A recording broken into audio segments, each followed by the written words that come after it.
this is Lin and Patrick from Berkshire Hathaway. We're going to talk to you about buying low, living high.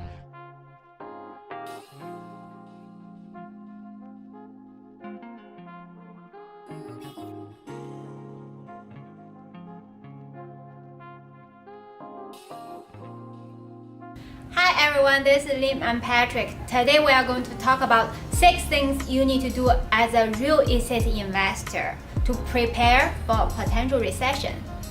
Are we heading toward a recession or are we in a recession?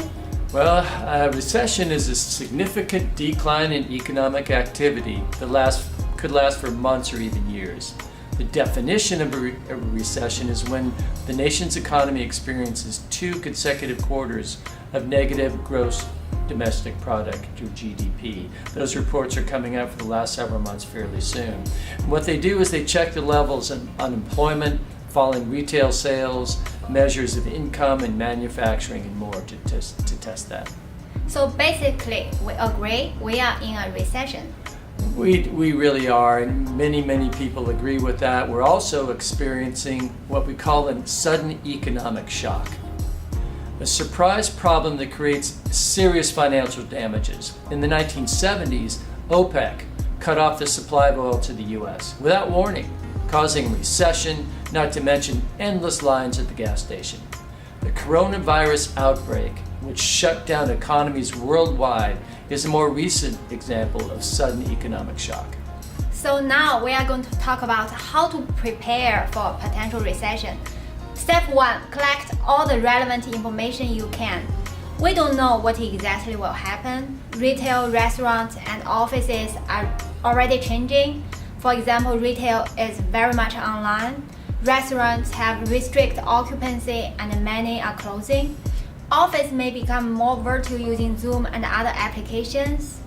Other larger corporations may be moving closer to residential areas because people get used to work at home. So keep your eye on trends that are coming. That's right. Collect the information. Step 2 is you come up with a plan. One may consider a strategic plan. That's where you create a vision, where you want to go, you gather and analyze the information, you define your strategy, and then you implement it. The problem is, to a degree with that approach, is that we're seeing things change. You have a vision, but things change. There's another approach called strategic navigation, or SPATA. You scan, you pick, you plan, you act, you track, and adjust. You're like a leopard. You scan your environment, you pick out the best, you plan on how you get it, you act upon it, you track and adjust, see how things are going. Well, we're going to be talking about that in another plan, but you need to collect that information and come up with a plan. You do that now. And then the step 3, strengthen your foundation, get your reserves in order. Whatever reserves you have in the bank or investment, these need to be doubled or tripled when preparing for recession because number 1, income from your tenants may be changing due to job loss or shutting down companies. Number 2, building up your reserve will require discipline, but it will be worth it. Every time you get a check, put aside 20 to 30% or more in a separate account from your operating income. This is true all the time. Make sure you take full advantage of the stimulus package. Do your research and find out what assistance is available to you. Now step 4, cut your unnecessary expenses. Go through all your expenses with a fine-tooth comb. Check your credit card statements to see if there is any subscriptions you're not using or anything that's not making you happy. Just close them out, avoid them. Pay off your credit cards to avoid paying excessive interest rates to the bank, and this also improves your credit score.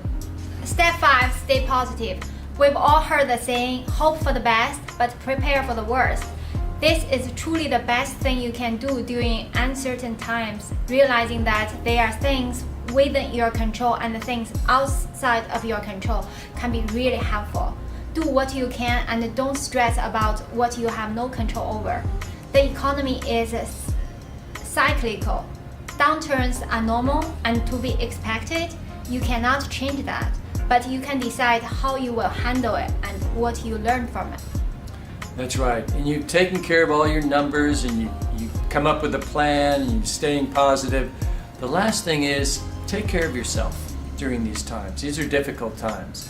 When we are threatened by something like a coronavirus, natural instinct is to fight or flight or freeze. Right now, many of us are freezing. In fight or flight, your heartbeat quickens. You begin breathing faster and your entire body becomes tense and ready to take action. That's natural. With acute stress, the body's sympathetic nervous system is activated due to the sudden release of hormones to get you ready. This has a negative physical and mental impacts. According to the National Science Foundation, an average person has between 12,000 and 60,000 thoughts per day. Of those thoughts, 80% are negative and 95% are repetitive. If we repeat those negative thoughts, we think negative way more than we think positive thoughts. And this has an impact in your health and mental state. There's evidence that starting the day with a positive thought can help change your thoughts and mind. Wake up with gratitude. I'm so happy. It sounds corny, but scientifically there's some basis to that. Another thing to do is take a walk.